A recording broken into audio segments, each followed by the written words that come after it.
which is crazy to say. That actually does not feel that crazy anymore, but I'm still very excited to see it. Yeah, it really is. It's going to be a very fun game. The last pick of the OD here for Laurel, though, pretty strong in this game. Should win handedly in the mid lane for no one, but we'll see how how they can kind of weather that storm, how this off-lane Medusa is going to do. I'm excited. I think this is going to be a great game to kind of kick off ESL One Raleigh, so we'll see how it goes. Hoodwink, mandatory pick. True. All right. Explain to me why Hoodwink is a mandatory pick here. I think like you said, teams contractually obligated to pick this hero at least once a series. The state tree is the oak tree with the acorns. Acorn shot has been buffed just for this tournament. Nature's also picked for that very reason. I see. Yeah, very nature-based state here. So we'll see a lot more of them.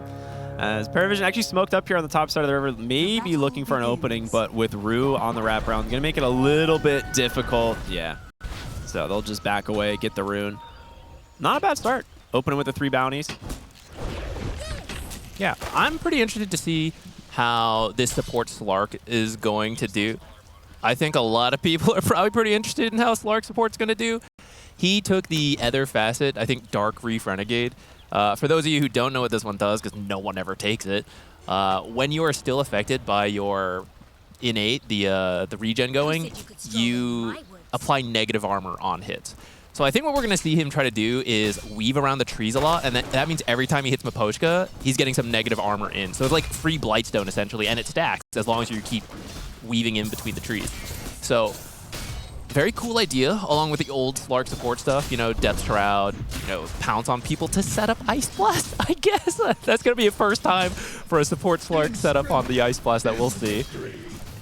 It is kind of interesting because you're right. Like we talk about Ancient Apparition and like the different pairings you can have. Like it's usually from like your mid laner because they're going to be the ones who are getting active early. And Ember is a great one. We were actually kind of talking like, oh, it's like it's a pseudo substitute for maybe like slight chains on an Ember, but you have to commit more as a support Slark. But then they just pick Ember anyway. So now they have multiple avenues. Gorgon's Grasp from the Medusa, technically Sprout from the Nature's Prophet. So they actually have a lot of ways to enable Ice Blast this game, but whether or not it's actually going to connect, we'll have to see, right? It's not super easy. As 9 class actually getting really low on the bottom lane here. Great way to punish him as he hits the tower range. Yeah, we previously saw the Medusa offlane picked a lot as a response to PA. She's pretty squishy, so a lot of nuke damage to kind of punish her. The Dragon Knight pretty tanky, so I don't expect to see as many kills happening that way. And in fact, it looks like Spirit is the one going for the kills here. They have a couple mangoes ready to go. Scrappy lane, not strictly what I expected with the Medusa off lane, but I'm here for it. Maybe it's what you just have to do when you have a Slark support. You just have to look for these fights, play off of the Essence Shift. Yeah, I think Slark is definitely more of like the vision-based hero, right? Brian was talking about it, right? You play around kind of the fact that it provides a lot of utility for your team, even though it may not be the strongest laning hero. If you can get away with it, it feels really strong. And Medusa has kind of become a lane bully, right? This 0-4-4 build we're seeing a lot of the time is, well, 9 class actually taking a little bit of extra harassment there, but yeah. Man, he's going to regen. Yeah, he'll be fine. Just go hide in the trees. Yeah. Classic. Look, this is, guys, in your pub, you were like, I'm being griefed by supports. This is high-level play sitting in those trees. This is brilliant tactics. I'm so glad you're enabling this. I can't wait to play this with Not folks. everyone else is 9 class. All right.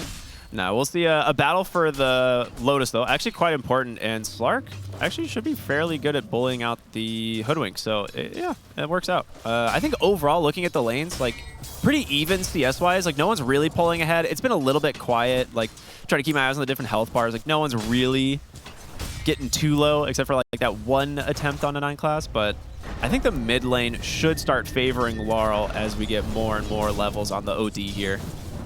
Yeah, I think Laurel should eventually win this lane, but then what we're looking for is how much can no one do around that level 6 power rune times. Like, he's going to rotate to these lanes, try to make something happen, and we'll see if it can be dodged out or if it turns out to be successful.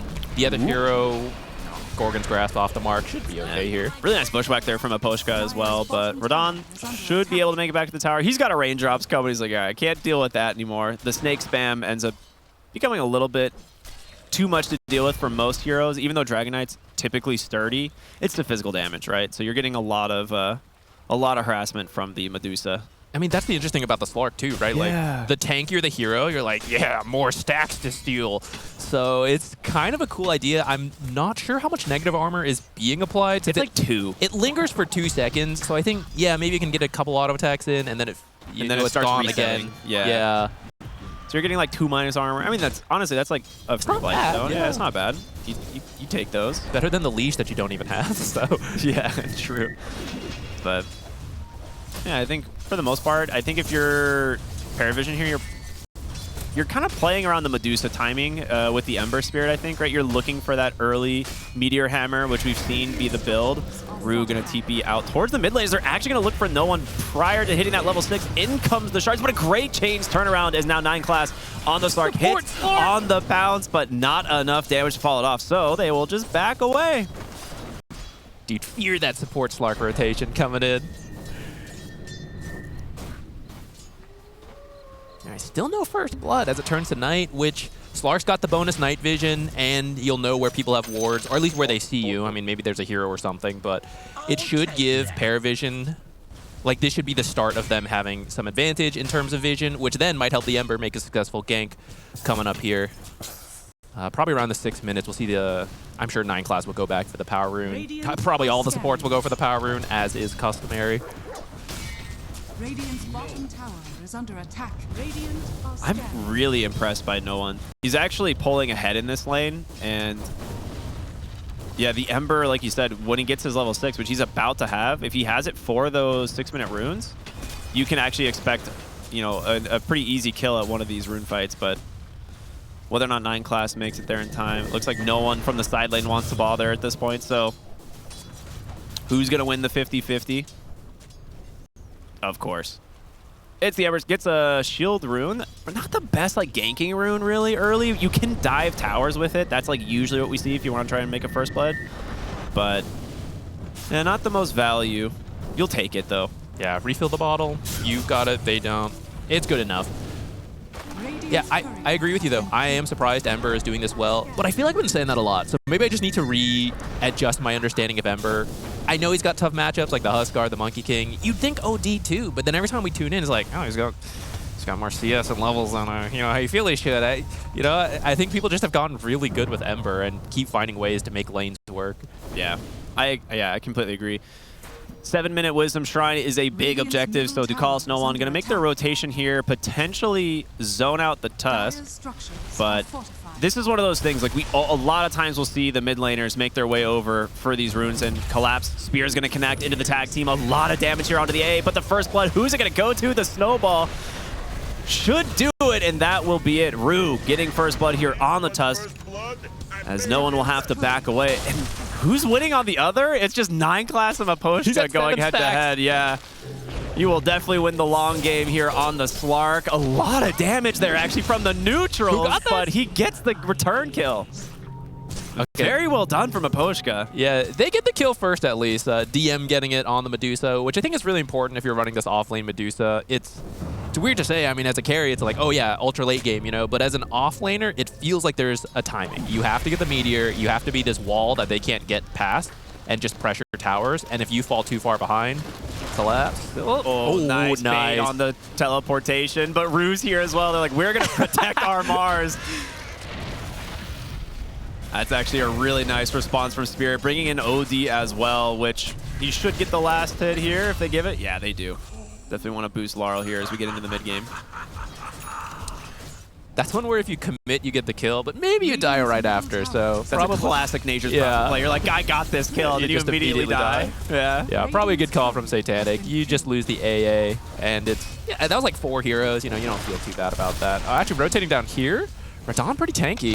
He is, but if the Slark can get in range, they might be able to hold him long enough, and yeah, with the leash, looks like they will be able to bring down Radon here on the Dragon Knight, so very good rotation in from Satanic. And with everyone here, Dire's courier has been should be able to get a lot of tower damage in. Radiant's The bottom natures. tower is under attack.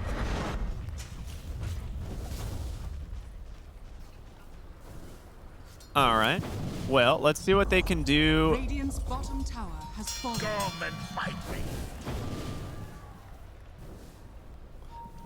All right, here we go. So Ducal is going to be able to defend the mid lane here. I mean, are you surprised they're not bringing more heroes back to defend? Or is this just like, they're not too worried because it's an OD pushing the mid tower? I mean, they took the bottom tower, and OD is usually a lane winner, but he doesn't actually take buildings all that fast. So, you know, I mean, they ignored it for a little bit, but it still ended up just being, you know, cleared out by the tower. So I think overall that's fine for Paravision. Okay. Well, just going to play it slow here on Paravision. Look for their item timing specifically. 9 class continuing to abuse his night vision advantage here.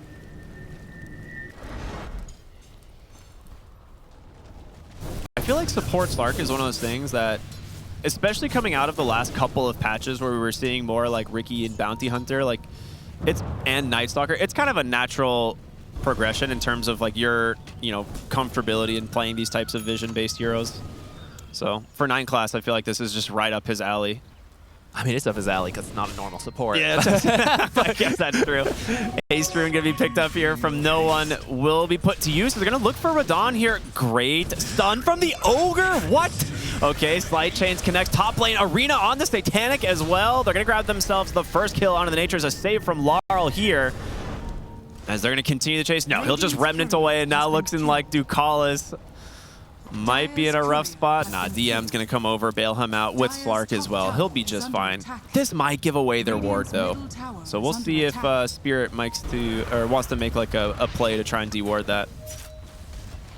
The Meteor Hammer is done. It's got to be delivered for DM.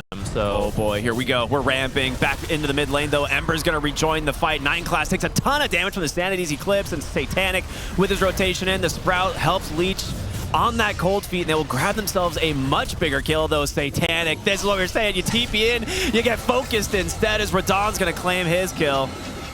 Stone Gaze for the retreat here on the side of Paravision, but Collapse is not satisfied. He is looking for more. He wants this Ember Spirit. Remnants down, away. Great change there to hold the Dragon Knight back. And with, well, hold on. Snowball. They're going to try and close the gap. Do they have a shards? They do. Beautifully plays from Rue. They get the kill. And a great response there from Spirit. yeah, they've now picked up a 2K lead. All the cores, even though there was, you know, some rotations, they got some kills on Paravision. Now in these early game plays, Spirit seems to be moving a little bit faster. They're getting the winning trades. They're still managing to find the CS. And I think they're okay with the current pace. I think Paravision is the one. You got like a support Slark, you know, this offlane Medusa. I think you're on a little bit more of a timer. And Laurel on this OD is going to be a really scary late. I actually think he might be the scariest late game hero in this match. He's baiting the Astral. He's like, yeah, Astral me. I want to Meteor Hammer your tower. Because that was something I was thinking about. Was like the Medusa, kind of annoyed. Nice pick off here from 9 class and friends. But like, you can't just walk up and Meteor Hammer against an OD, right? You're just going to get Astral. So for DM, he's already off to the races, right? He's taken mid tower now. He's top of the net worth here for this Medusa. I'm sure he's just going to keep chipping away at either mid or maybe making rotations towards top, but getting this mid tier 2 this early into the game is a massive win. Yeah, I think you just want to draw their attention, right? Because you keep your eyes on this Medusa, and at the same time, you have this Nature's farming the jungle in the back. You're going to get a lot of farming efficiency while keeping the pressure onto Spirit's map, and you have to do this. This is exactly what the offlane Medusa is designed to do, we think. I mean, it's pretty new, you know, still open to some new ideas, but this seems to be the way to go. You just plant yourself somewhere. It doesn't even seem to matter where exactly. Just the important thing is you are restricting the enemy. Good D-word. Losing your wards, though, going to make it a little scarier to be up here on your own. Yeah, Medusa, she's so tanky, right? And it's kind of deceptive. So you try to make this play onto her. She has raindrop stick, usually like a support nearby. So you can feel pretty greedy with your positioning, but the vision being removed is going to make it a little bit rough because they also lost the ward in the Radiant jungles as well. So they are kind of dark on the bottom side of the map at the moment. But DM trying to play around tree vision here to see if he can, you know, chip these towers, but just using the spell combo there to continue clearing waves. And like you said, it's all space for Nature's Prophet. We'll see how much space you can like absorb with Spirit, because at the moment, they're still farming really well. Like the Mars, exceptionally high net worth. Same with the Dragon Knight. Radiant's middle tower is under Yeah, we can see that even with that said, you know, the gold lead is starting to balance out again because this Nature is just playing the map while his team is pushing up front. So they just have the capability to be very farm efficient. All right, who do you think is going to, how realistically, how many times are you going to be seeing the Medusa with this type of strategy, and which team are, you know, is going to be like, I don't know, the kings of running this? Kings of offlane Medusa. Yeah, kings of offlane Medusa, because, you know, they said we saw Bach, it was kind of like our first time seeing it recently, and then it like kind of disappeared. We're like, maybe it's not as good as we thought it was, but clearly Paravision has an idea. I really like the idea. I think it's a cool tempo hero. I can't say I understand how good the late game is because it's a relatively new idea. Laurel? No, he's actually under a sentry on the Emperor. I don't know if he saw him, but really quiet game kill-wise, right? 7-4, but like looking at the lineups, I guess it's not that surprising. DM, bottom lane, gonna get caught here from Collapse, drops the Stone Gaze. There's gonna be the Gorgon's Grasp into the Ice Blast. It actually hits the back line as well, so Rue can't bail him out with the Snowball. He died really fast, a lot faster than I thought he would. Yeah, I think he was trying to get in range for the snowball save, but just not fast enough. This ward actually so on money here. It's going to scout Rue hiding in the trees, and they'll get another rotation. Even the hammer, just for fun.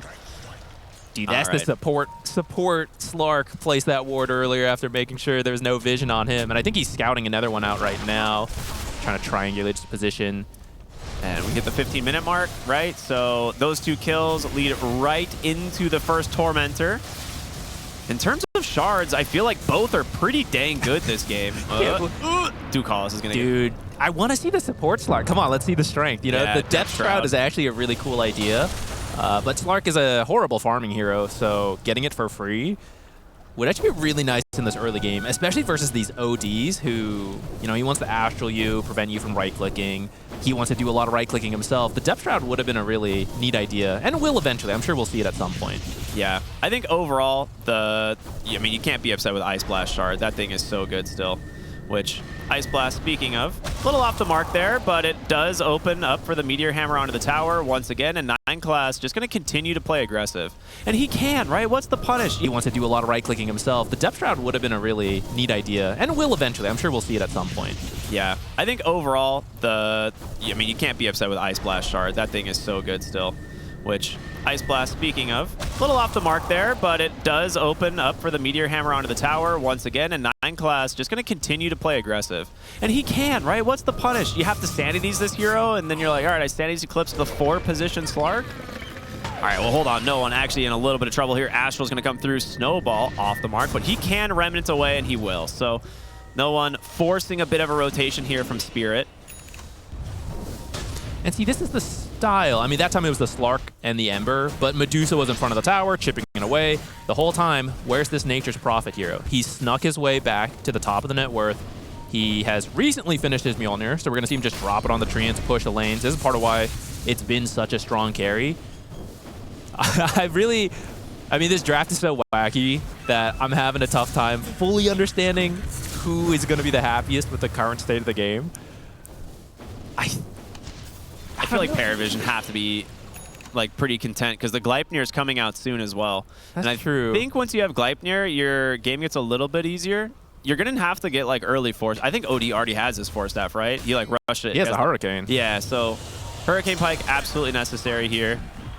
Where are we at on Collapse, right? On the Mars? Because it's been a little bit of a quiet performance. I think earlier, you know, we saw the arena top. They dove the Nature's Prophet, but looks like he's just got his Blink moving towards a BKB. As DM gets another Meteor Hammer onto the tower. I really want to see the tower damage stats at the end of the game and see like how much this is going to actually pay off. It'll be funny to see a Medusa over the Nature's Prophet. Yeah. Smoke up, actually. Oh, okay, there we go. That's a pretty sick one. All right, that's a lot of tower damage. Slark found Radon. That's huge. He's definitely killable, right? Like, you don't have any real defensives. It's just a Mjolnir. You're greeting out on this hero. It's pretty typical. And here comes the Ice Blast, the mini stun. That's just a freebie really going the way of no one. And DM, well, he's caught another. Rue on the side. Seeing Meteor Hammer land is so good, but a nice turnaround kill there from Rue does manage to take down the Ancient Apparition. And that one's like support for support. That part's fine. Losing the Dragonite, though, is a great find for Paravision. They're playing really well around the map. I mean, they were down in kills for a while, but so far a lot of these fights going cleanly their way. And that's the advantage of the Slark at nighttime, right? Like, just having that night vision, that much mobility around the map, especially with the Nature's Prophet, if he even wants to join, like, you can accomplish a lot in this 15 to 20 minute mark. Yeah. It's also hard to make a play. Like, as we see DM go to the mid lane again, drop the Meteor, and you have these side lane wards being highlighted. How do you make a play? Like, if you're not dealing with Medusa, clearly you're doing something else. Potentially passing one of those side lane wards, trying to find that Nature's, but the whole time Medusa's like, I mean, go ahead, look for the Nature's, I'm gonna take your tower. So it really puts a lot of pressure on Spirit to push off the Medusa and then immediately go make a play. And if you can't do that, you're gonna keep being restricted in your base. The more and more I see this draft playing out, it definitely feels like a Paravision style of draft. Like, a lot of teams like would be like doing something similar, but Paravision is a team that's like really experimental and like willing to do things others aren't. Well, hold on. We're gonna see another Gorgon's Grasp into an Ice Blast collapse, dropping fast so low, but DM forced to pop the Stone Gaze, try and run, gets the blink out and collapse.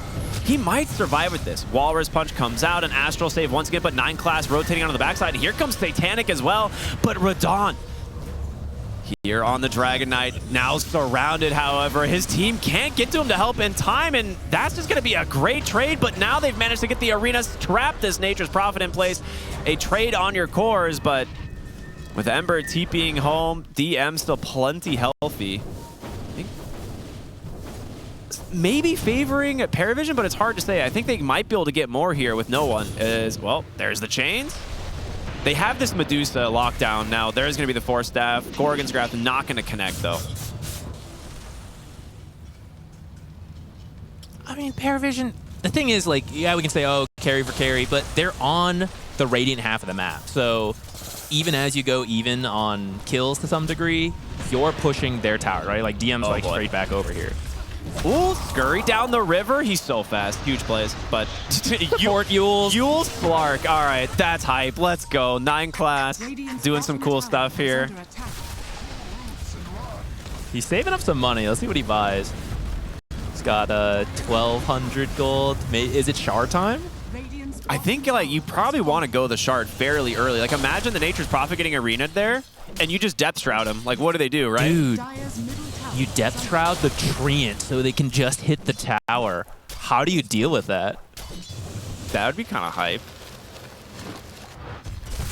But now here's a classic Nature's Prophet play, right? TP to a lane, summon the Treant, put the charge on it, and run it down. Just clears wave after wave. One of the reasons this hero is so dang strong right now. Laurel's getting close to his BKB. I feel like Spirit has been biding their time, and maybe it's for this BKB. I still believe the OD can have a lot of impact this game, right? You're stealing mana from the Medusa. Oh, that hurts. And in the last fight, I think he used Astral once and had nearly 1,000 or 2,000 more mana than all the other heroes. The Slark? Yeah, I mean, they saw the ward get placed. They're going to immediately TP up here on Satanic to counter out this. Nice attempt here with the Snowball. He actually has a Blink Dagger completed, so Rue buys enough time to at least buy it out. He's not going to lose a lot here, and he is buying a lot of time. But here in the mid lane, Arena's going to trap down Ducasse, but they get the kill once again onto Collapse. And, well, with DM here on the Medusa, that fight's put to an end. I mean, you have Nature's Teleport if you wanted to come secure this tower faster, but I don't even feel like you feel that pressure. Yeah, you're like, I mean, he'll get it eventually. I'm just going to keep jungling over here. Yeah, this Medusa already paying off pretty hard. They're actually going to smoke right towards no one here. They don't actually... He's going to walk into the Watcher, but they don't have any other vision besides this. Yeah, I mean, this is one of those windows, right, where Medusa is not pushing your mid, and then as soon as this creep wave gets there, you start to realize something's going on. That was a really good attempt. They don't have a blink, right? So they went for a Force Staff into the Dragon Tail to try and get the stun, but just unlucky and unfortunate timing. The Slide of Fist comes out at the perfect moment.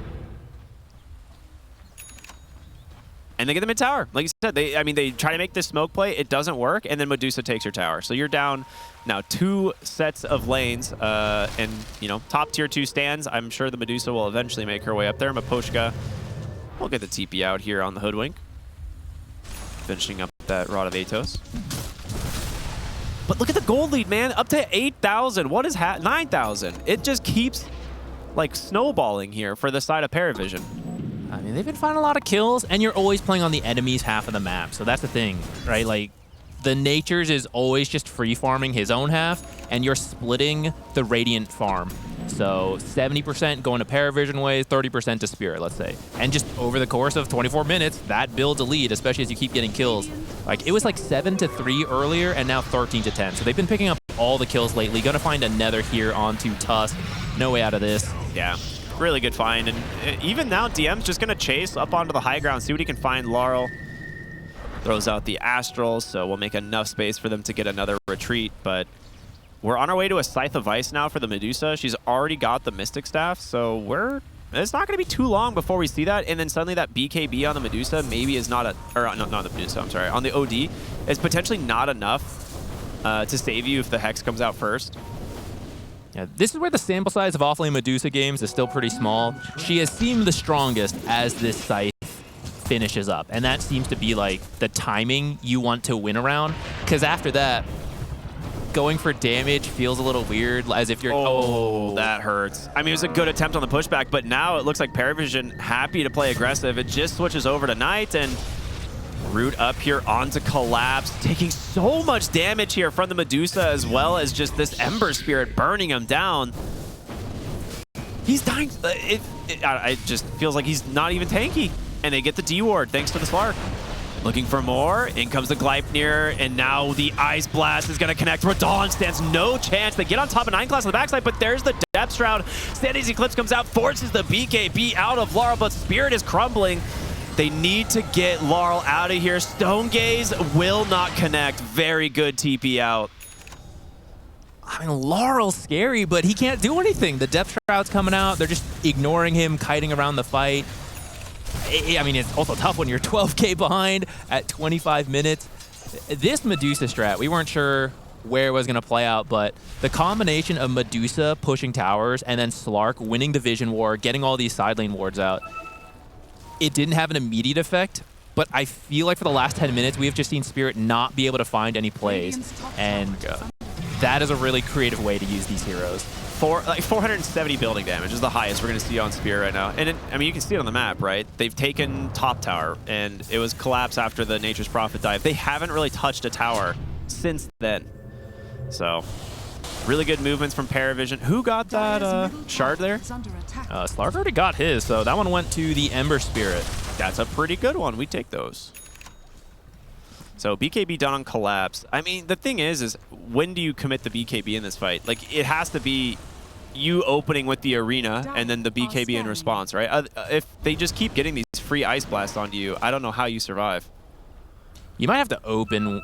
You need to initiate on Mars. Like, he's the only real initiator, so as long as he needs to use it to do it, then he's got to do it. If you can get away with it, I mean, sure, you always try to do that, but if he misses, and we've seen, right, if the spear doesn't connect, what do you, Astral setup? No one can hit you in Astral. That's the downside of the OD and why he doesn't really work as an initiator. He's like a setup, but then the spear has to connect, or the Bushwhack, or the Dragon Tail, and I mean, we're getting to BKBs. Radon on the low ground. They're going to try and get on top of him. Gets the Hurricane Pike out, but the leash into the Ice Blast here once again. Radon will fall. It's just their rotations are so simple. You don't need to, like, your Nature's Prophet can join at any moment, and Ice Blast is such an amazing counter to this hero. Dire's bottom tower is under attack. They're just going to scout this Roche. Good ward there from Rue. The problem is there's a Slark, dude. If he actually walks over here, he'll know.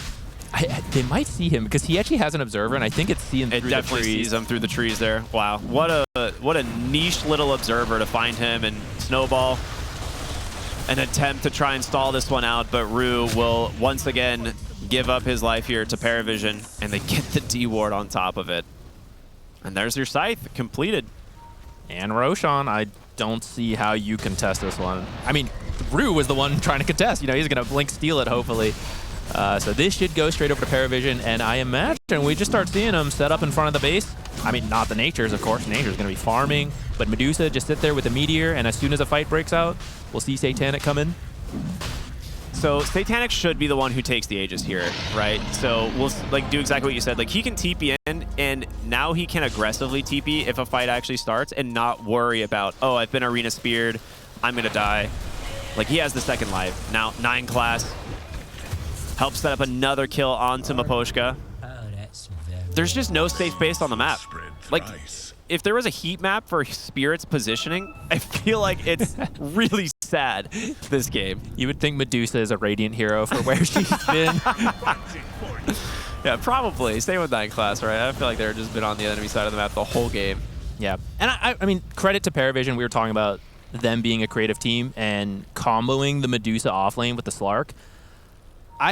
I wasn't sure how that would play out, but now that we've seen it, it's been a really cool way that they've approached the game.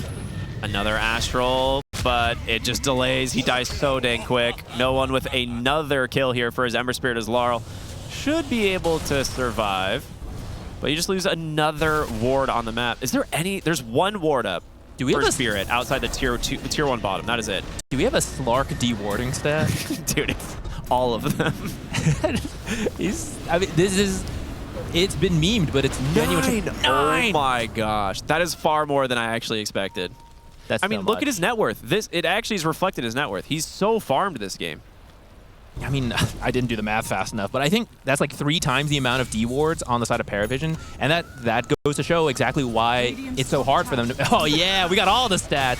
Let's go, production. This is exactly why it's so hard to make a play, right? DM's in your face, taking all your buildings, Slark's removing, not just Slark, his whole team, all removing wards. Like, you're playing blind, Medusa's pushing your base, Slark sees you at night, you don't see him. It's so tough once you fall behind, which is maybe where you have to go back to in the lanes. Like, maybe you just had to do better in the lanes and be able to force things down cleanly. Just, like, walk down the tower, you have to come to us. But when you have to go find them, it has clearly put Spirit in a very difficult position.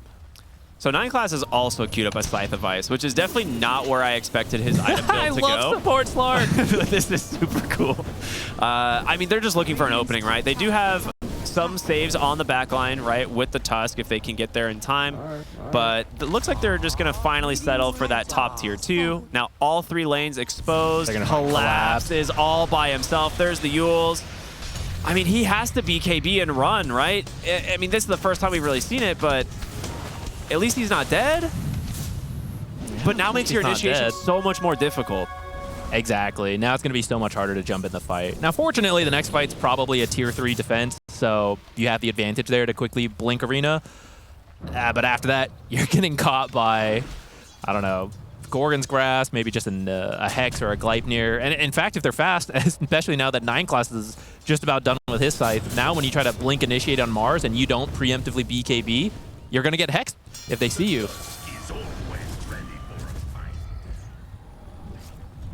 Oh my gosh, Laurel almost gets the Astral there. I mean, does it matter is the real question. I will say Rue has completely dissected Spirit in terms of his ward game this whole time. Not only in the terms of dewarding, like we saw his stats, but his ward placement has been so essential.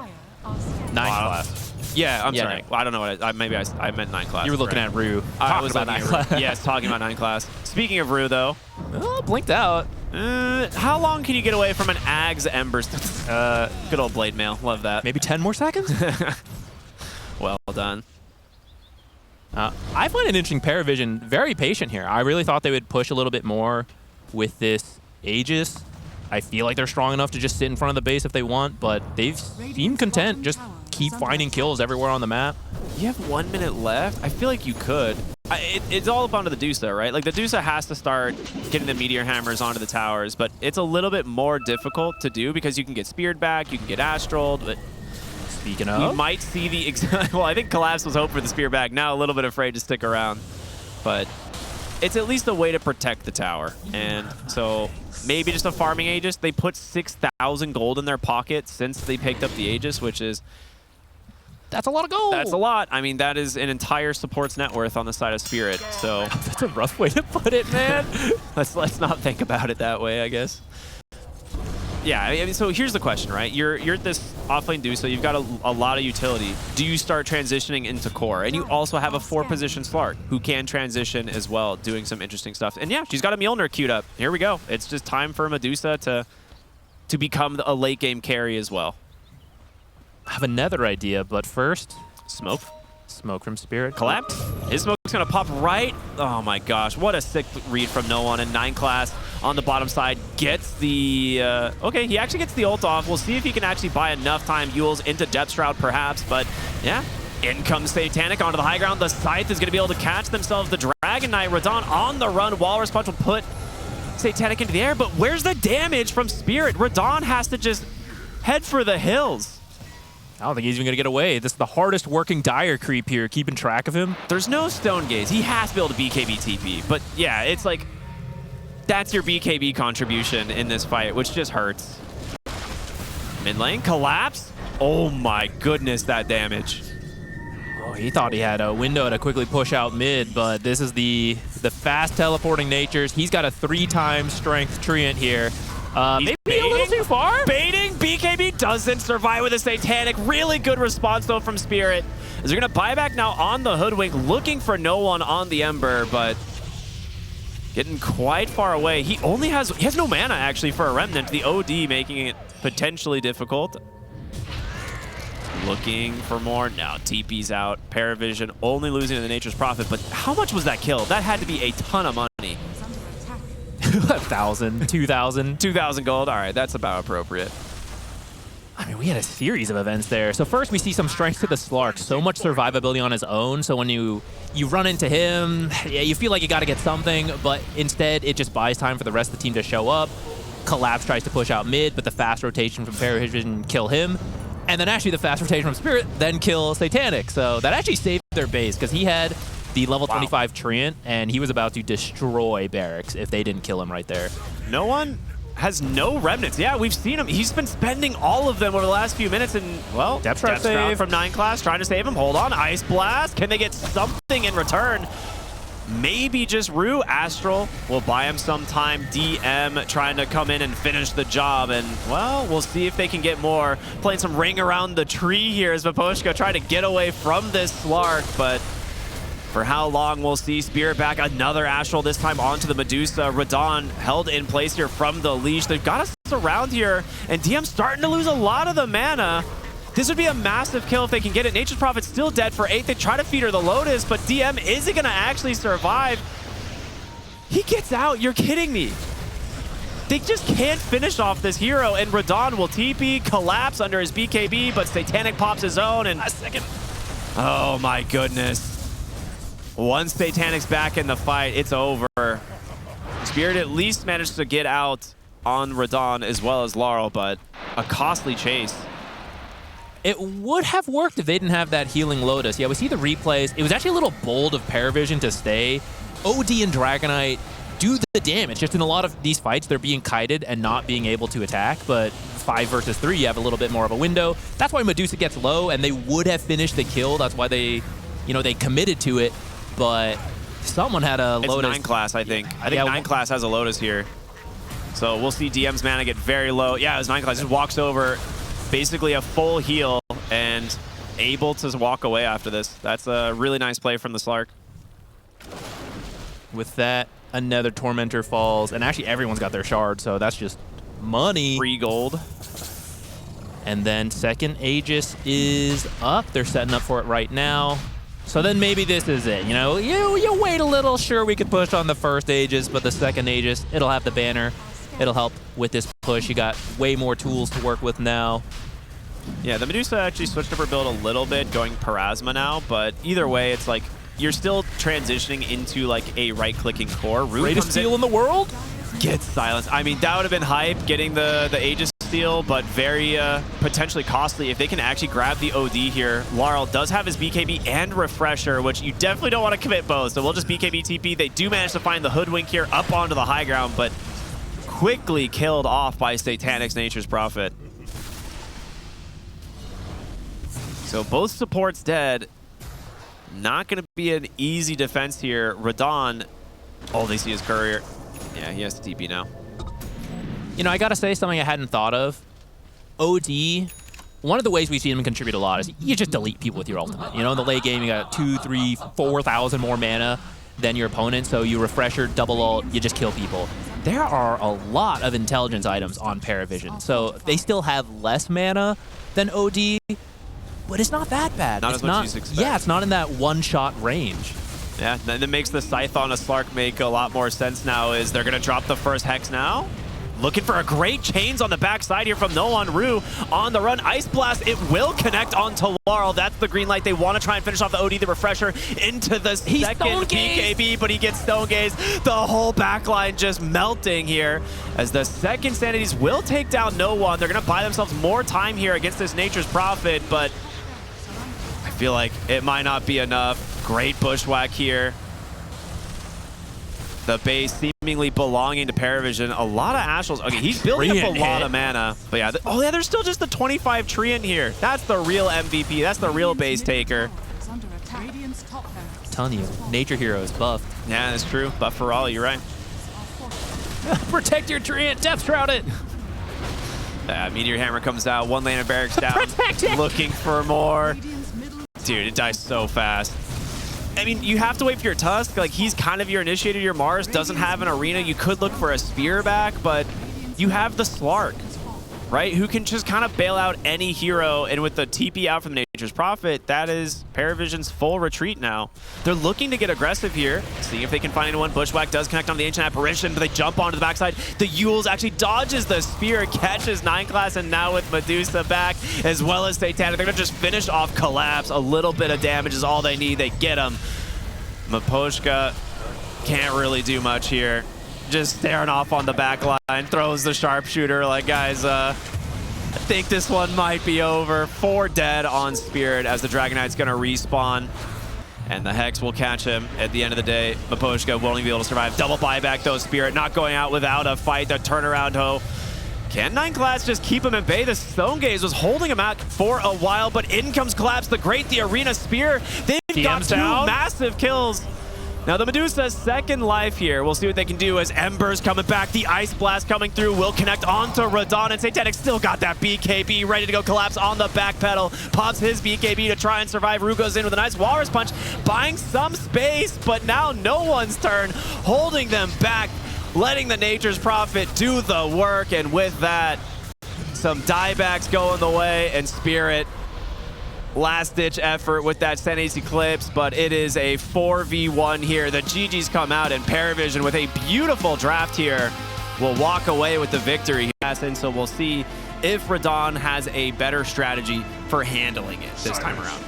Yeah, the lane and the early game is the tough part for PA because you really want time to scale up. You're slow on the dagger, countered by undulation on Medusa. Your negative armor, countered by the mana shield. So it's not great.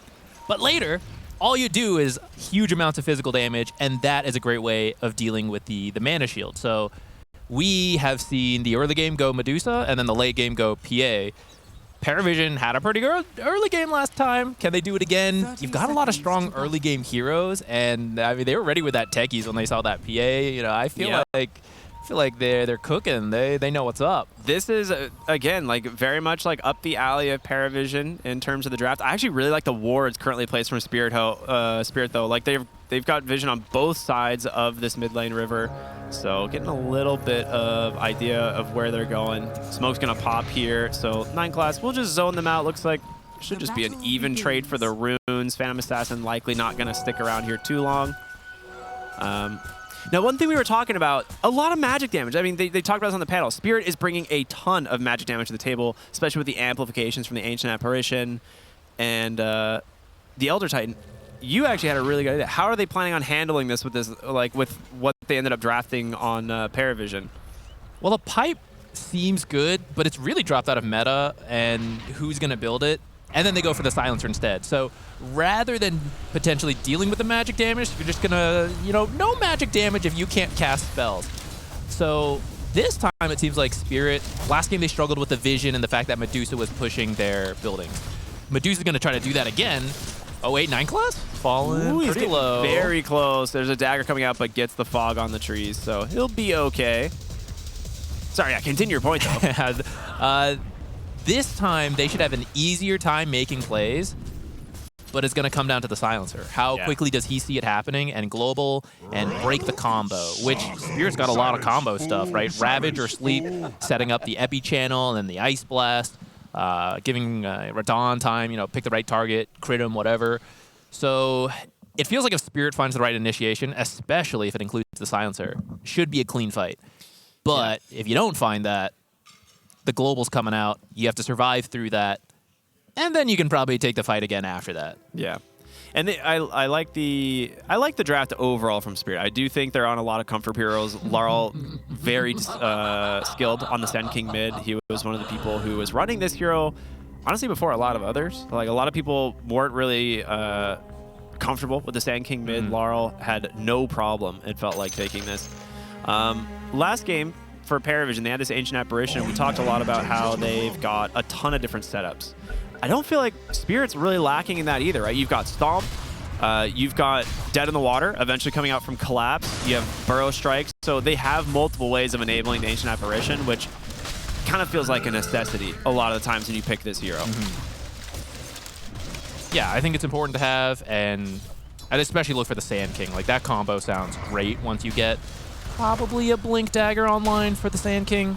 We'll see what build he ends up going for. They did swap. So Maposhka is playing the ET, but he's down here with Collapse. A little bit of a lane swap up in terms of who's playing what hero and in which lane, but I think this lane should be okay. AA, PA in that top lane. I'm a little unsure of Collapse starting to get low. The Curse plus the Blood Grenade. It might be enough for first blood. They will give it to Satanic. A little man with a large tree. Dude, okay, I think we've seen this silencer into Tidehunter quite a bit. The second that Blubber procs, you just immediately curse him. And it is really hard to deal with. Yeah, that's a lot of damage coming in. But yeah, Maposhka gets caught, as he's backing away. And Radon top side, he's actually doing quite well on CS at the moment. This lane, I think, gets really difficult as DM gets to levels 4, or like 3, 4, and 5, right? Where you're just going to have like more points in your spells. And with Phantom Assassin having that shorter blink range, you can't actually play too aggressive because it's a lot more difficult to get away now. Yeah, I like the idea of having the AA up there. You just whittle away the mana down from the Medusa. But if they get on top of you, that's where it gets scary. Yeah. The Techies brings a lot of nuke damage for squishy heroes like PA and Ancient Apparition. So far, no one's died up there, but I think both teams got to be careful how they approach that lane. Yeah, 9 class. Just going to use that reactive taser to get a little bit of extra move speed and back away. But yeah, this is another like just really high damage hero. Oh, bottom lane actually. Maposhka getting quite low. A lot of damage coming in from that combo from Tiny. I really feel like Maposhka is struggling in this bottom lane. I think he might just have the idea. A lot of times we see Tidehunter, just leave him alone and stack and make a better game for him going forward, right? Yeah, ET, yeah, the panel was talking. The play for ET seems later on, right? Yeah. A lot of the sleep setups, the damage amps with the Spirit and the Natural Order. So for some physical damage, but I think probably we'll see more of the Spirit this game. The lane is his, the tricky part. Maybe part of the reason they put him in the position 4. You go creep drag, you go double stack, and we'll eventually clear those stacks. You got Sand King in the mid lane, Tide on the off lane, so they're going to be able to do it very early. Even if they don't, PA with a Battle Fury eventually, she'll be very happy to see those stacks. So the awkward early game phase, right? You just got to get through it, and then we'll see them hopefully put it to use with some plays later. Yeah. DM is really playing on the edge of his mana pool, but did have lows. He had a couple different mangoes. He's going to get his second Dull Talisman soon. But yeah, doing pretty even. Storm Spirit mid lane here for no one. He's the one who seems to be having the best time. He is quite a bit ahead. Last hits and denies at this point. As another double curse in the bottom lane comes out. Collapse will get it dispelled there from the Blubber, but has taken so much time. He's going to pop the Kraken Shell to try and survive, but it's not enough. Another Brain Drain and another kill for Satanic here on this Tiny. Yeah, the thing with Tiny, Kraken Shell is great at blocking a lot of little attacks, but Tiny hits you really hard with a few attacks, so Still nice to have the damage block, but clearly not enough. Rue, Yeah, blast off? there's no way. He's so dead. He's going to try and survive this. The raindrop bought him a little bit of time, but it's not enough. 9 class with the secret sauce getting himself a real nice kill there. In North Carolina, the secret sauce is vinegar-based for the pulled pork barbecue. Gotta try that out while you're here. Okay. Very nice. Glad to know. He'll just get out on a sliver of HP there from a potion. I've heard the barbecue is actually pretty good. We had some yesterday. No one. Getting chased down here in the tower. Nice rotation in from Rue, but the cold feet does not snap, so he's able to survive. Yeah, this is still pretty early levels, so the Ice Vortex combo with Sand King spells, not too impressive quite yet, but should be a lot better later on. Radon. Ooh, that Gorgon's Grasp is going to hit. He's taking a lot of damage, but can they actually finish him off? Does he get lucky on a miss? No, 9 class, another kill here in this off lane. And Rue, well, maybe was trying to find a return, but good TP out. I was curious to see if Radon had a different idea. He's always brought creative things that people... Oh, mid. He's going straight for the epi. Nice response here from Laurel. No one actually doesn't have a ton of mana to work with. Tries to make it to the high ground, and he doesn't do it. All right, very good punish there from the Sand King. They really wanted to give that regen over to the Storm Spirit. It's pretty much the best rune you can get at 6, but you get baited into the epi. Yeah, that's a cool play there from the Sand King. And more stacks as we see being built here. Up to, yeah, okay, there they all are. This is the insurance policy for the Tidehunter. Yeah, or the Sand King. He's got the blink queued up, so if you clear that amount of stacks, you'll have it really early. Yeah, Collapse, still a very tanky boy. The Blubber going to pop here once again, turn around, but a really nice silence. Call's hitting hard. Yeah, I mean, these glaives, they add up, right? Yeah, he was at 14 stacks. He was attacking for a while there. And that was one of the buffs. The int damage to, or int to damage conversion did get buffed recently. I forget exactly how much. 15% in level 1 in 7.38. So that's a lot more. That's practically double the value. That's huge. Wisdom Shrines, no real fight this time for us. Every once in a while we see the mid laners rotate, but no one just farming up here on the Storm Spirit. I imagine the Sand King is going to be clearing these stacks here very soon, right? Like, he's making his way into the jungle. He's going to... Got that level 4 Sandstorm. Collapse comes in as well. Yeah, this is, like you said, team effort, really, from all of them here. And the thing is, you just can't risk it getting stolen. Because actually, if we look at Paravision's team, Storm Spirit would have been great at stealing some of these. Rue, first Galvanized stack going over to no one. But Storm, Techies, if they rotated over, they could have stolen the stack. So making sure to clear all those up as a team.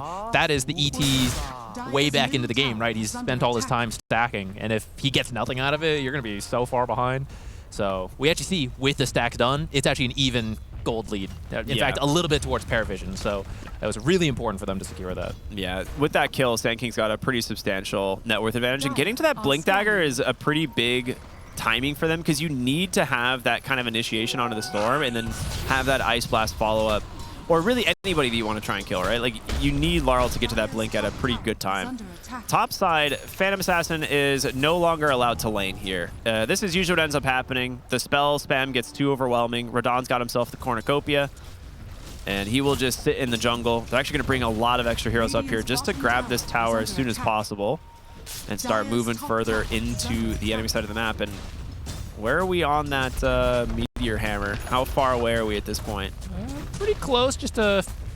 Oh, okay, actually, this recipe's a little more than I remembered. About like 1,000, a little less than that. Okay. And that's actually... Okay, I forgot. I got interrupted on this point earlier. We have actually seen the Medusa picked as a response to the PA. Exactly, because you punish her in the lane, and they actually picked it after. So I was curious, maybe they got a cool idea. Yataro often does for his carries. It started okay with the AA. They were doing a lot of whittling down, but then we saw them pick up a couple kills, and it feels like eventually it swung back that, yeah, Medusa does pretty well versus the PA in the early game. But there is still value to it, like we said earlier. The late game should go PA's way, and that is often where Spirit finds a lot of their success, is going later in the game. I feel like this team specifically over the last several matches that they've played have been a late game team. Like, we've seen them push like 45, 50, 60 minutes like pretty consistently. So kind of putting their faith in Radon here to carry the late game, but you also now have to make sure that you get to the late game. And last game, Paravision didn't even give them that opportunity. They closed that one out, a massive net worth advantage through all of that mid-game farming. I will give credit to Radon right now, though. The lane has gone a lot better for him than what we've seen in this matchup previously. So even though it's, you know, he's not really in the lane, he's just jungling, it could have been a lot worse. I think Paravision will still be happy how it went, though, because we see Radon is, you know, towards the end of the course. Yeah. Not the worst, but it's certainly a back foot position for Spirit. The other 4 heroes have to get to their items, and you gotta make space for this Battle Fury to come online. And they need a couple items after that too, right? It's not just about, okay, actually I'm looking at his items. He's gonna go Diffusal on PA potentially, which is really cool. We almost never see that. That would be an interesting pickup for sure. Like Disperser is actually a great tool this game in general when you're against a Silencer. Mid lane, okay. No one commits for a second and gets punished heavily by Laurel. Just right into a Epicenter and a Burrow Strike. Good night. Looking at the death summary, all of that damage comes out. Yeah, we're gonna see right here. This is he the was amp. Smoked. That's what it was. Okay. All the damage comes out in 2 seconds to kill that Storm Spirit. They're gonna look to disarm into the mines. 9 class looking for a solo kill, but gonna get an assist here from DM, and Techies will get put to sleep. So no TP out for you. It's annoying. He's got no mana. Yeah. I wonder if he'll actually walk home or if he'll try to do something without mana.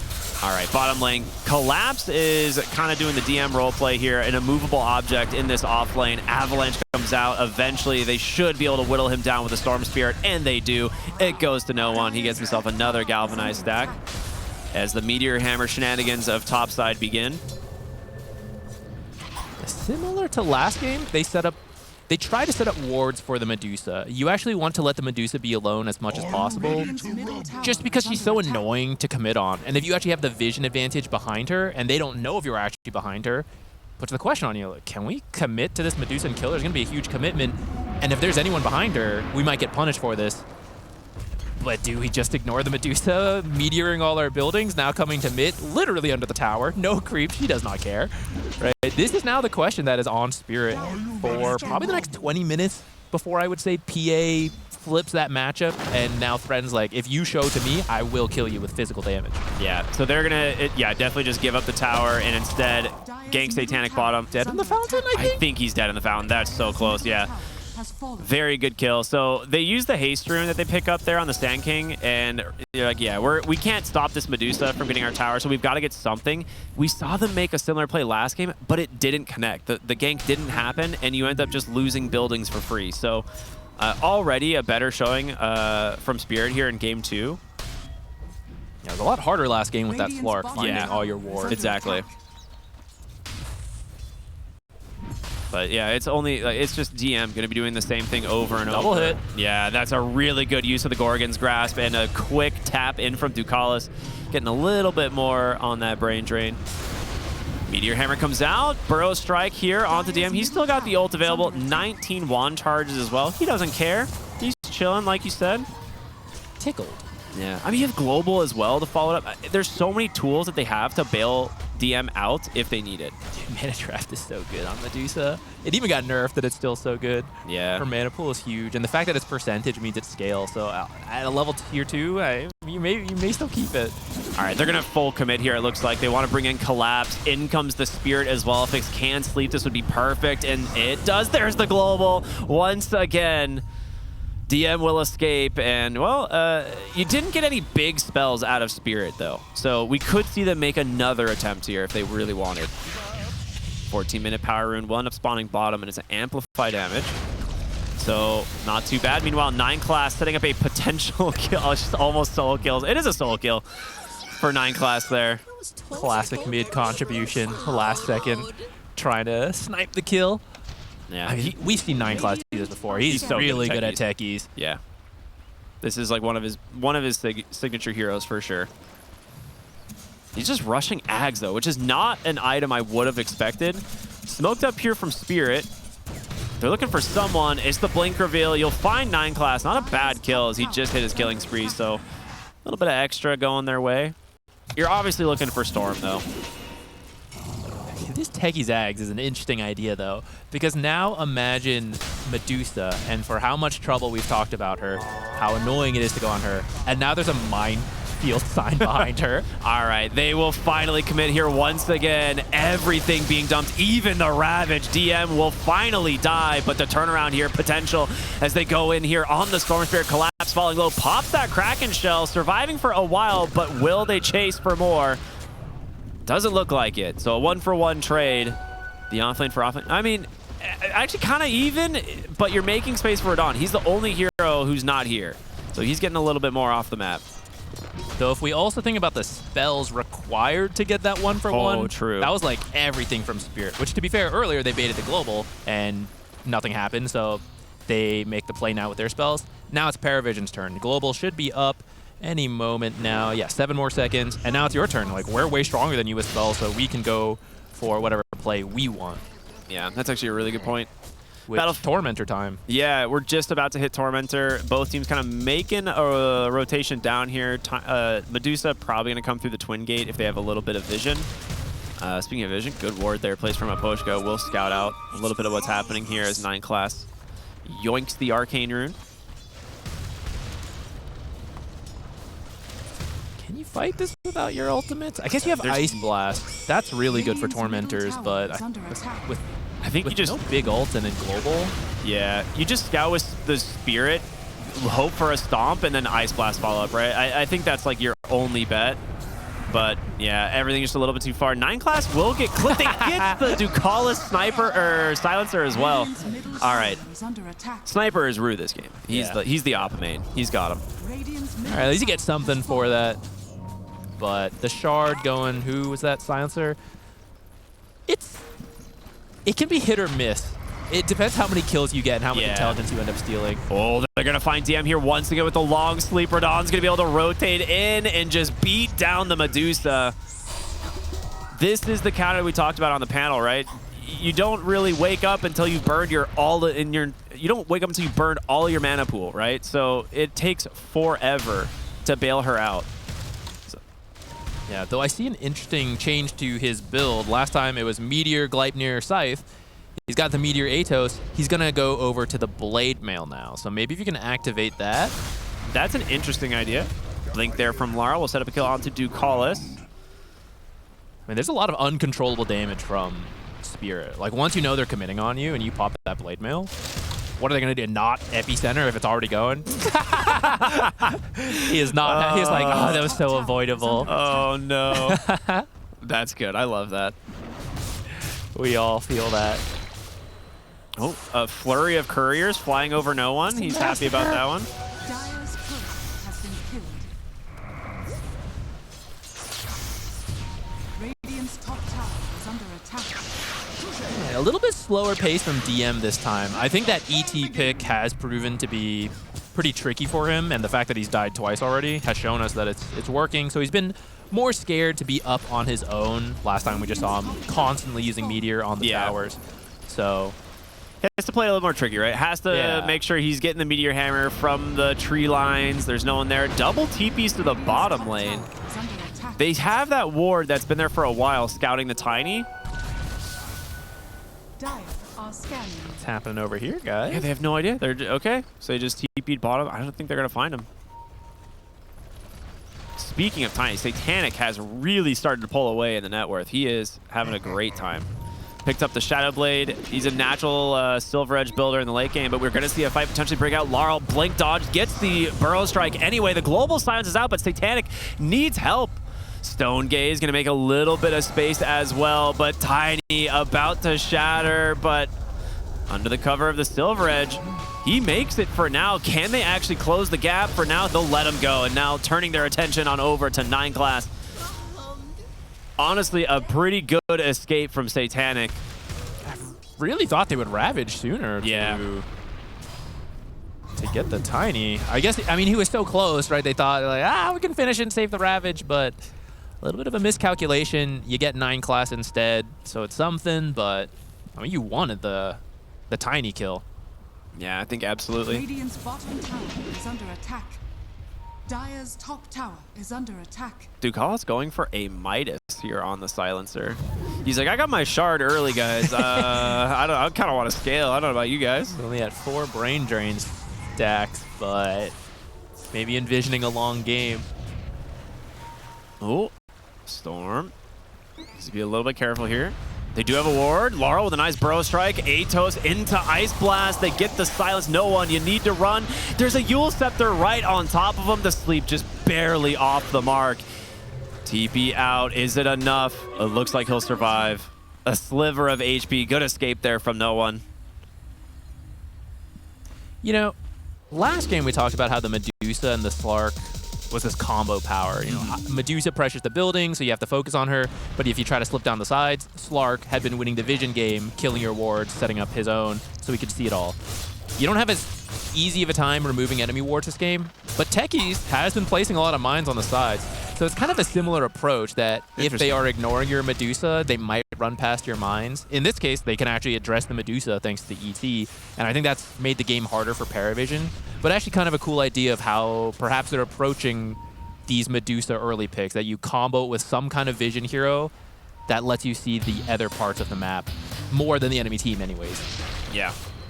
I think this game is going to start to accelerate once we start seeing some of these BKBs come out. Radon is closing in on that diffusal. Again, it doesn't slow Medusa, but burning the mana is nice. Getting on top of, you know, any of these other heroes also quite valuable. Yeah, burn Storm's mana. Yeah. It's a cool idea.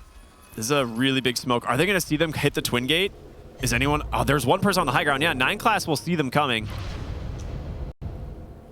So they know they're behind them, but they may be slightly too late as Radon about to be in the sights here of the Storm Spirit. They jumped too far. And now afraid to go for the play, I think. But with Wisdom Shrine being taken, they're not getting anything out of this. Dire's middle tower is under attack. All right, really good dodge from Spirit. They actually come out quite happily with that one. Yeah, they like passed by. That was really close where the Storm smoke breaks, but just not enough to actually commit. Maybe that is a Radon kill otherwise. He has a glimmer, so better survivability, but no BKB to get yourself out of there. That's so much magic damage. I think they probably can find that kill. Yeah, he's doing really well in the Phantom Assassin. Let's see where he ends up going with the build. But for now, content farming.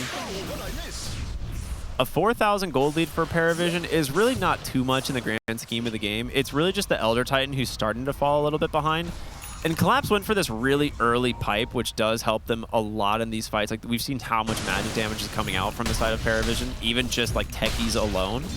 And now going for the Aghanim Scepter to give your team a little bit more, you know, that AoE minus armor, but also great wave clear that you don't have to put yourself in harm's way to use. So that's a nice tool. Smoked up here, though. Who's going to see who? They're going to walk right into him. Radon's going to pop onto the high ground, jumps on the backside. No one's immediately BKBs. There's going to be the global size. They need to grab the Ancient Apparition first. Rue barely surviving. He gets the turnaround, tosses it out the pipe. This is going to keep him alive for quite a while. Avatos comes through. Laurel's got the epicenter. Doesn't have blink. He does. Manages to make it in. They get on top of Satanic. The Ravage on the turnaround. They're just falling on the side of Paravision. Ducalis, very little resources left. And DM left here to Radon as he will pop the Blade Mail, do his best to try and get a kill here onto Laurel. But one more Burrow Strike will do it. Oh, hold on. Techies put the Minefield sign down. DM, there's no way he gets out, surely. He actually just TPs out. Medusa is a hard hero to kill. And I think they thought they had it, so they started splitting off. But that was still overall pretty good for Spirit. I think the initiation for Paravision, like, you combo the BKB with the global, that part was pretty good. But the rest of the heroes just weren't close enough to follow up. And these are some pretty tanky heroes on Spirit, especially with that pipe coming out. So if you're not lining the spells up, you're not getting kills, and that gave Spirit time to just counter-initiate with their own team fight once Global ended. And they come away with the win, not enough of a win to feel comfortable pushing for objectives, so that's kind of the silver lining for Paravision.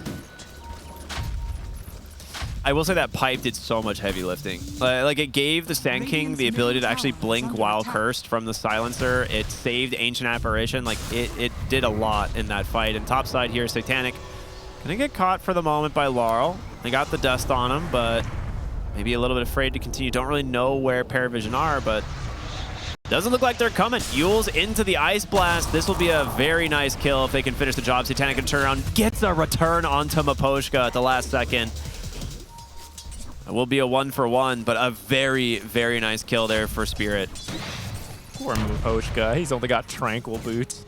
Okay, now he was saving some money deciding he just finishes a Glimmer Cape. So that combo, hopefully not enough to kill him next time when all of his team is there. It's always so sad when that happens. You're just trying to help out. The nice thing about ET, though, like if that hero ends up poor, you honestly still do a lot just because of the nature of your spells. The sleep is great setup or disengage. And then the fact that natural order, that just works, right? You don't really need much. You just need the levels, which he has, and you throw the Spirit out, which is pretty safe. So if any hero was going to be poor for Spirit, ET being that hero is actually best case scenario.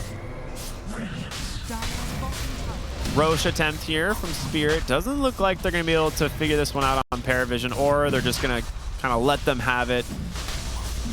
Compared to last game, there has been a lot less kind of bulldozing of the towers, right? It's 26 minutes. They have all outer tier 2s still on the side of Spirit. Last game, I think Brian pointed out, they were meter hammering the mid tier 2 at 12, right? Like, so things are very different for the like Medusa effect here. And with an Aegis and a level 18 Phantom Assassin, Spirit probably feeling pretty confident here. Yeah, I think last game as well, Radiant's middle tower is under attack. the other lanes just didn't do enough, and they had no counterplay.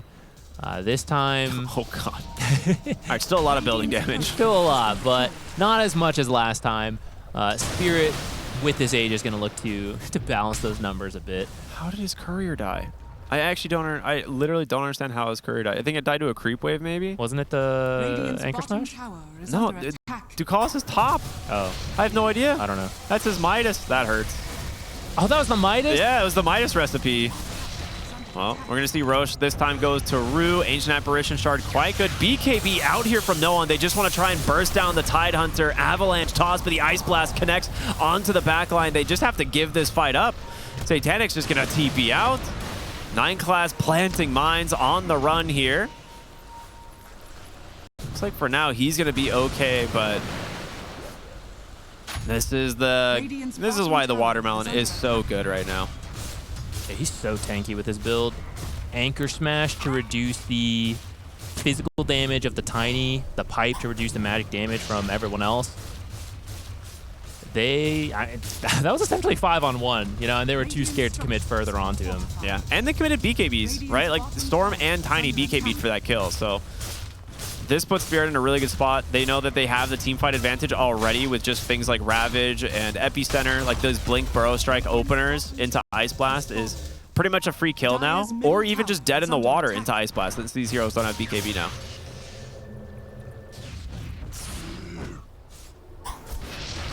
Spirit looking to just close out some of these building differences.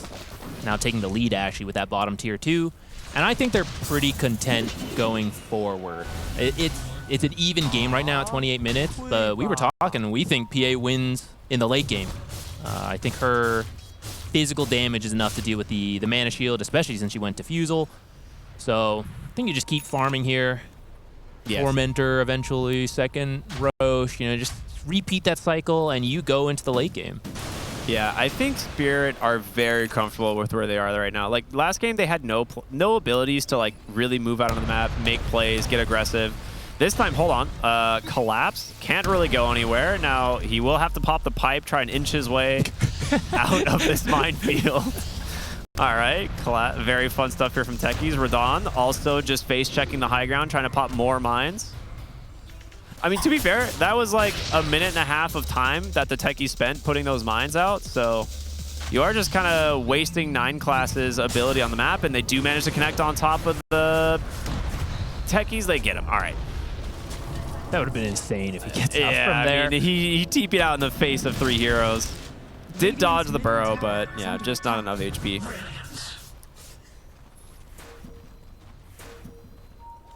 What a difference from game one when, as soon as this Medusa doesn't feel comfortable to push up on her own, we see a very big difference in her impact. And the Elder Titans are great response. We were kind of wondering, you know, how good is it going to actually be? And yeah, the turnout is very good. Storm Spirit going down to the back line again, looking for the Ancient Apparition. Dead in the Water is there. They have to BKB. Stone Gaze as well. But these are big cooldowns just for the Ancient Apparition, and now Satanic, he's in here pretty deep. He has to BKB as well. Just hobble away. No, instead he's just going to TP back to the fountain. This is, I think, what, the 4th time we've seen the BKBs used this way? Yeah, Carry Tiny is not as good as it used to be as well because of the nerfs. It's passable, especially if you're flexing things in the draft, but to beat the PA, you want to be ahead so that your burst threatens her. Otherwise, she actually eventually picks up the shard. She's got a lot of physical damage, and she'll be fine versus the Tiny. Yeah, DM on the run here from Radon. The Blade Mail actually kind of doing its work there. So a little bit afraid to commit. But now with Collapse back in front of the tower, I don't think they're really going to stop. I like the gem pickup early as well. Just no reason to let them set up Vision on their own side of the map. Laurel thinking about going in, but just pre-channel, being ready. It's like if you get the stomp, you know, then you're ready to go. It's like a ½ second faster by doing that. Or you're just bored and you're like, come on, take that tower. I'm going to spam my ult while I do nothing. Radiant's top tower is under attack. Are scanning. Wow. Oh, that's kind of cool. I love that breakdown. So a tower, 2,500, 2.6k gold. I mean, we've seen them be the ones kind of the aggressors on the map. Now Paravision's kind of resorting to this like split push on the Storm. They're just mining up different choke points here from Spirit to try and slow down their movements. But they're not really kind of catching up or now staying with Spirit in terms of how fast they're farming. Spirit is taking this very patiently, though. Yeah, they are. Dire are scanning. Is there any like, okay, so if you're Spirit here, like obviously you got Roche, Aegis is expired now. Do you actually just farm until next Roche? Like you were mentioning, it's like, is this just rinse repeat, or do you want to try and like force something? Well, hold on, we might be seeing something get forced. All right, yeah, no one able to dodge a potential gank there. So neither team, or at least Paravision, definitely not willing to fight, even with something like the globals from Silencer. Hey, you want your ultimates and big spells available, of course, and you'll try to force a play, but you don't want to force a play right before like Roshan's about to be up, you know, and you win the fight, but you can't get Roche because not up, and then it's up and you don't have it. So they're trying to find a play right now, since by the time Roche is likely to respawn, you know, at an average time, their abilities would be up again. So here they are, smoking. If they don't find anything here, I think they will just wait for the next Roche. Yeah, which Laurel, the Blink Initiator, does see Satanic. Ice Blast is coming. He actually takes a pretty hefty amount of damage here on the Sand King. Will BKB Yules into the sky to try and buy himself a little bit of time as the Silencer allows him to bail out these heroes. Now, a little bit of a botched initiation, but you do at least get global, and you still have Epicenter and Ravage. So you still kind of come out the winners, even if you don't get the kill. The Burrow Strike just slightly slow there, and that allowed Satanic, you know, the young upcoming player, fast reactions, BKB right away. So I guess not too much happens in exchange of some abilities.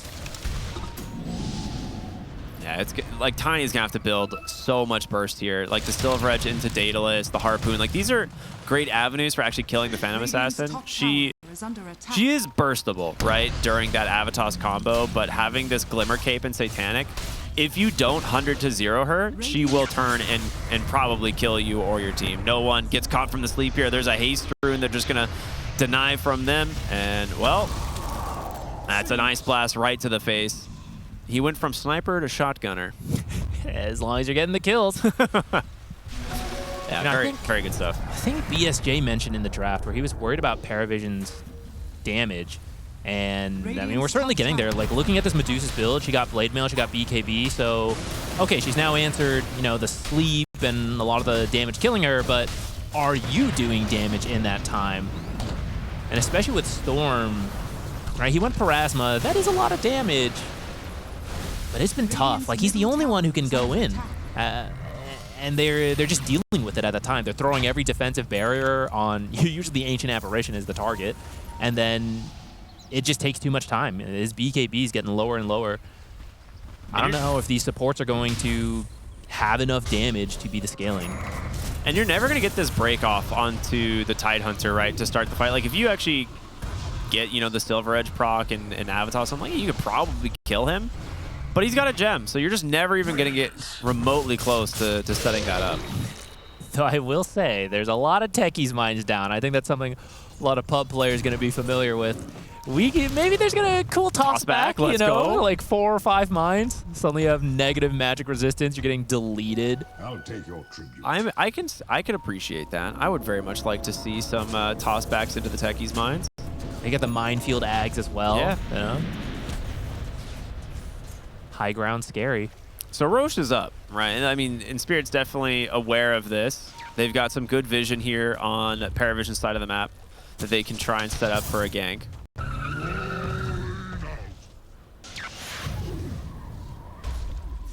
But Paravision just going to go back to continuously pushing these side lanes, right? You know, Tiny's bottom. They've got 9 class top here on the techie, just blowing up waves. Yeah, one of the nice things about techie support, once you're, I was gonna say a losing position. I mean, they're technically 2K up. Yeah, it doesn't fully feel that way. It doesn't feel that way at all. Yeah, it feels like Spirit is in control here. So when you want to drag out the game and you want to creep cut, I mean, techies can do it so quickly and so safely. They just blink Epi'd bottom for the silencer. Ducalis pops a huge Lotus, actually. He gets the Midas off. He's like, all right, I'll die. All right, Epi's down, guys. I did my job. Should he save that for the Medusa? Here's the thing. He can global buyback into, or he can buyback into global silence if they needed it. You know, that's maybe, you know, I needed the Midas gold there. Maybe. But yeah, I mean, Epi being down is, I mean, they haven't been able to do much with it lately, right? Yeah, I mean, you just take out the silencer. He's a big part of the team fight. And you don't want, you got to punish them as they try to split push. You got to put the fear in them. They got the techies, dead in the water, holding them down. Collapse does not care too much about these mines. Staggering the death timers, very important here from Spirit, but top lane being cut by the Storm. It's actually all the way to their tier 2 tower. So you've got this one wave mid. You've got to protect it. Good thing the creeps don't activate. Yeah. Minefield. That would be amazing. That'd be like old school techies with the remote mines, right? You just detonate them on every creep wave. Do you want to commit the banner here? Yeah. I really don't know if you can push without it. So many spells are going to come out. The techie spells, Medusa spell, Storm zip through, Avalanche toss stuff. It's going to be really hard to keep a creep wave alive if you don't commit the banner. But you can maybe buy enough time if you're willing to pipe to protect them. In trouble. There's the Burrow Strike comes out. Global silence is there. He's going to be able to try and do what damage to Radon that is possible, but that is BKB Global down.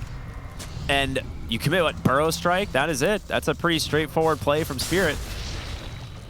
They did not. DM did not think all 5 of them were going to sit there the whole time. Yeah. Surely they moved out and I can step up here. Yeah, very patient. We see he bought the defensive items at least in the past. That would have been him being killed, and that's what got him the first 2 times. So he has the answers to it. I don't know if 38 minutes is now too late to be pushing buildings on your own. I think it is.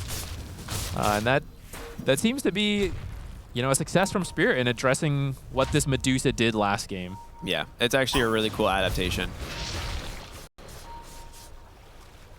No one here finished up the Parasma BKB, going for the Shivas. Great item this game for him. Stone? Am I hearing a Stone Gaze?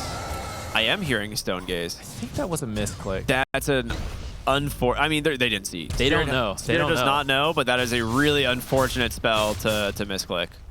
That Centaur's looking at me funny. Gonna mess him up.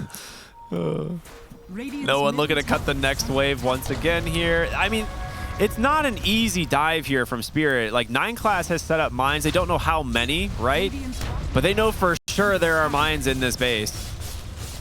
Yeah, this is not a jump Tidehunters. them and throw them back. This is just let Radon hit. I say as They jump in. Laurel takes a lot of damage from Satanic as he comes in on the back end of this BKB, but he just gets hit by the Earth Splitter as well, and Satanic will not survive. Radon low on HP, but he just continues to cleave through these heroes. The disarm is there. No one trying to clean up the backside here as Rue on the run here. He's going to be able to BKB a couple more auto attacks, but he's too slow.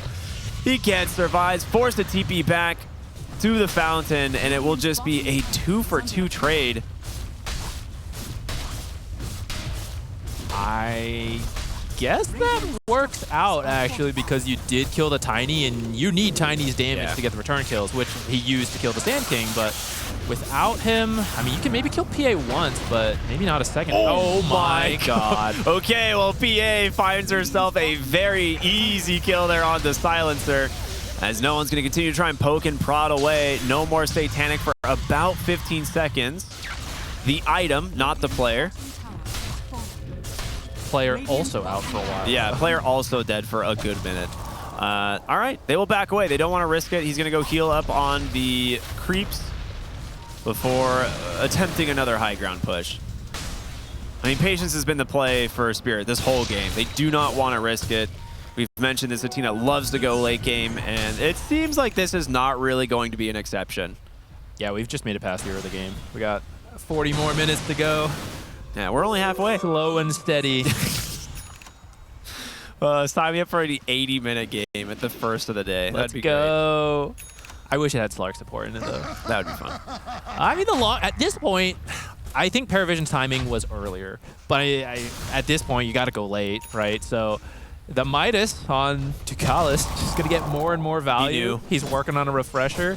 You got to survive through this portion.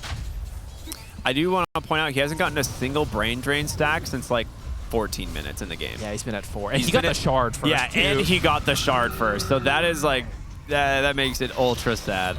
The reactive taser would have been good this game. It kind of matters less now that BKBs are out. But I mean, imagine those initial attempts. You reactive taser the Medusa. yeah, that's right? true. It makes a huge difference in those moments. No one does get seen on the Watcher, but they're not interested in coming all the way back to grab this. Another smoke here from Spirit as trying to find a pick, but will it just be DM on the Medusa again? Do they feel confident? Like, is it worth going for DM at this point, or do you need to get something else? And well, maybe heading their way bottom. You have the refresher on Ducalis. That means he has no buyback, though. So if PA finds him, you got some problems. Yeah, no, instead they're going to find themselves the Tiny. The bash comes in. Ice Blast deletes him.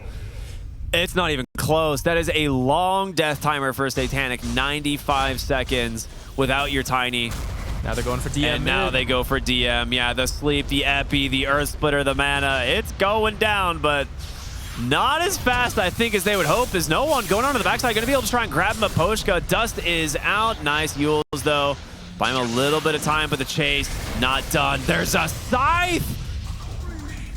Rue has a Scythe. Rue just rushed Scythe. You're kidding me.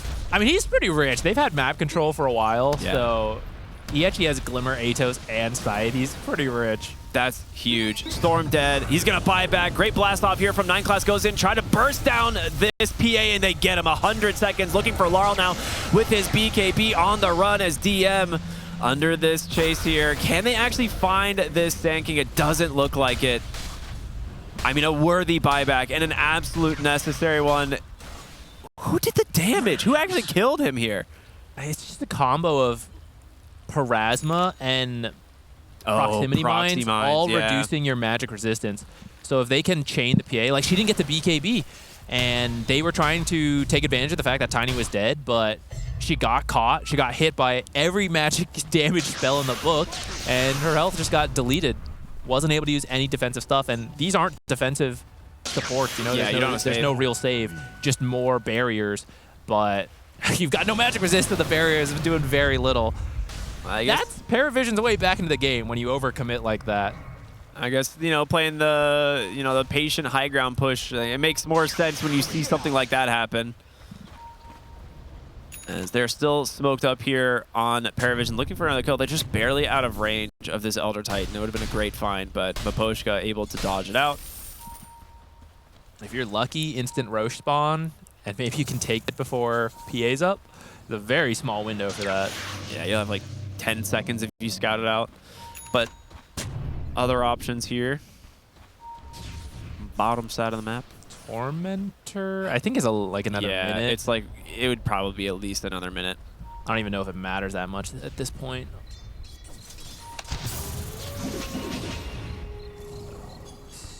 Storm and Techies. Okay, I mean, those are still decent, I guess. There's a ward that is scouting everything that they are doing right now on Paravision. They see Ward of the game right there. Oh, very nice jump. The global silence into the ancient apparition. He's dead. Now no one scouting for more. They got their eyes on Collapse. 9 class here, trying to slow him down. Radon goes in, just cuts down the silencer. And now Storm needs help. Slept up, got the dead in the water. They commit the Ravage, and he's dead. 125 without buyback. No one goes down as they continue to hunt here on the side of Spirit. No buyback's pretty scary. Yeah. You need that chain stun from the Vortex because Avalanche Toss is not enough. Blast off, maybe if you get there fast enough, but the Vortex really helps to give you enough time to finish these kills. Get him. Toss him into the base. That's your only hope. There's so many Collapse mines. is so tanky, though.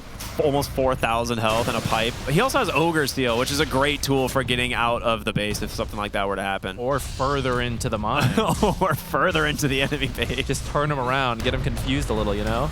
Look, see, he's spinning. He's like, where am I? All right. Siege of the bottom lane of Barracks going to begin here. Fortification comes out. They'll have another if the melee Barracks falls.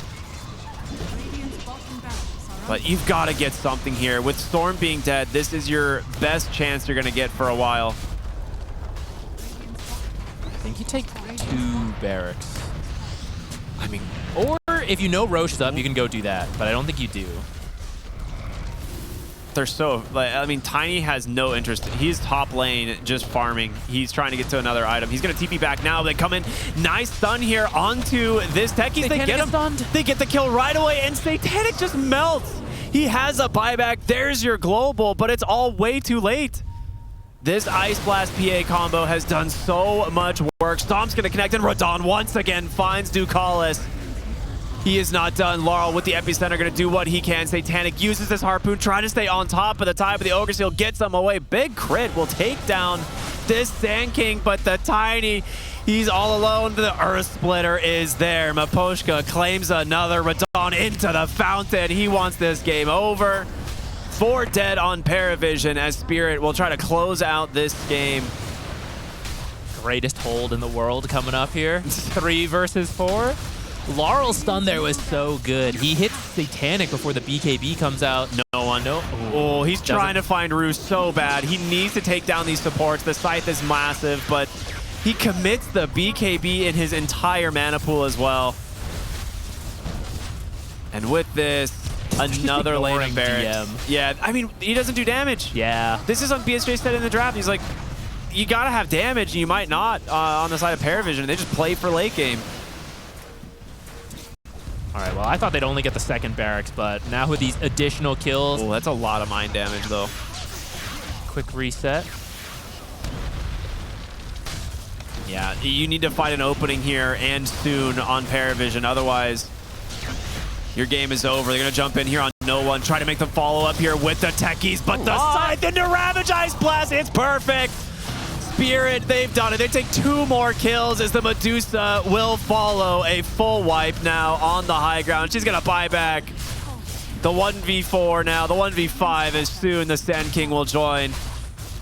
There's just no hope. I appreciate that buyback, though. Never give up hope. That's the PMA buyback. Or DM's like, guys, don't worry, I can do this. I'm pretty sure they always play to the end. Yeah, they do. That's a Paravision thing for sure. I think it's a good mentality. I mean, if you don't, I get that, but I like that they have it. Along with being creative and always playing it out to the end because you never know how a game's going to go. I mean, if you buy enough time, toss back into the fountain. They've got them right where they want them. Exactly. Closer to the fountain. You thought the mines were in the front of the base, but they're actually in the back of the base. Yeah, now Radon has no interest. Well, I was gonna say no interest in the Medusa, but with the stomp, you will absolutely go for the commit. They get the global out, but yeah, that mana pool, as soon as it's gone, deleted instantly by 1 crit. 120 now without the Medusa. Storm Spirit up in 35. This is the Hail Mary smoke if I've ever seen one. Ice Blast coming through. Laurel, he's just going to go right for it. Jumps in, manages to get on top of 1. In comes Satanic, trying to find his own opening, but Radon just does so much more damage. There's the GGs. And another team wipe. Spirit looking so much cleaner here in game 2, addressing that Medusa perfectly.